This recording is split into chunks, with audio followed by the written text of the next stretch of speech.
Good morning. This is JC, St. Louis's oldest living hippie, and I want you to hear this short piece by Rachel Maddow on what the great and wonderful, big and beautiful bill is going to do to health insurance premiums next year.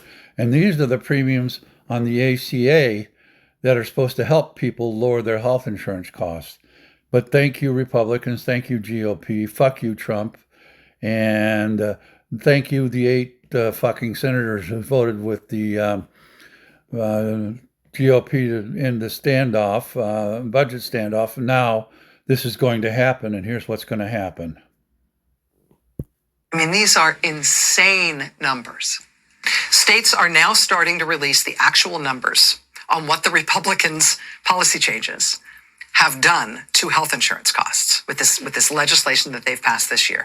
This is what the Democrats have been making a stink about. You've heard, like, Democrats are concerned in the shutdown fight about healthcare costs and health insurance, and you think, like, oh, Democrats are always concerned about health costs. That's nice. I care about health costs. I'm glad they're standing up for it. No, it's this specific thing. Look at these numbers from the New York Times tonight. Look at this. This is for the tens of millions of Americans who get their health insurance through the online marketplaces. Look. Based on the newly posted information, meaning the pricing The online marketplaces are the ACA. Information that's now being posted in multiple states. A family of four making $130,000 in Maine. So you combine the family's income, everybody's salaries, you got to do $130,000. That family would face an increase in their annual health insurance premiums next year of $16,100. That's how much their health insurance premiums would go up.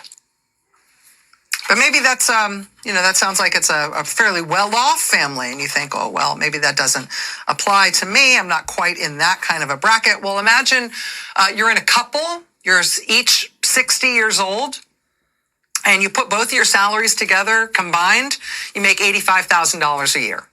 So maybe one of you's making 40 grand a year, maybe one of you's making $45,000 a year. Combined, your couple's income is $85,000 a year. In Maryland, your insurance premium is going to go up by $13,700. In Minnesota, your insurance is going to go up by $15,500. In Nevada, it's going to go up by $18,100. In Kentucky, the increase for you guys as a couple will be that you are expected to pay an additional $23,700 per year. That is the amount of increase we are looking at in people's health insurance premiums. Can your family afford just randomly an additional charge of $24,000 for exactly what you're getting right now for $24,000 less than that? I mean, these are insane numbers. But this is what Republicans, in their policy changes on healthcare, what they have done to health insurance costs. And this specifically is what Democrats have been screaming bloody murder about. This is what Democrats have been drawing the line about in this shutdown, telling Republicans that this is the thing they need to fix. Think they're going to fix it? Think they will? President Trump doesn't appear real focused on it.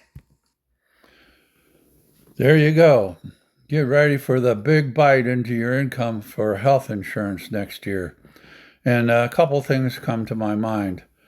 The main thing that comes to my mind are these incomes before taxes incomes, because if they're before taxes and you end up paying federal taxes on them at the rate of your income bracket, plus adding the additional cost to buy insurance through the ACA online markets, where are you going to buy how are you going to buy food? How are you going to pay your rent? How are you going to afford gas?